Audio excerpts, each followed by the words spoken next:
రక్తమిచ్చి కొన్నాడు. ఆ రక్తానికి పక్షపాతం లేదు. వీడు హైందవుడు, వీడు ఇస్లాం, వీడు క్రైస్తవుడు, వీడు యూదుడు లేదు. వీడు భారతీయుడు, వీడు పాకిస్తానీయుడు, వీడు అమెరికా వాడని లేదు. సర్వజనుల కోసం, పాప ప్రక్షాళన కోసం సిలువనెక్కాడండి ఆ మహనీయుడు. అదే కదా ఈరోజు గుడ్ ఫ్రైడే అంటున్నారు. ఏంటి దాని అర్థం?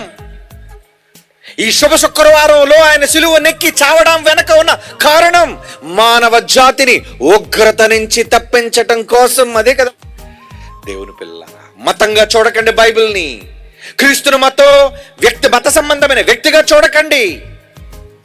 సర్వ మానవాళికి మంచిని నేర్పించిన మహామూర్తి ఆయన.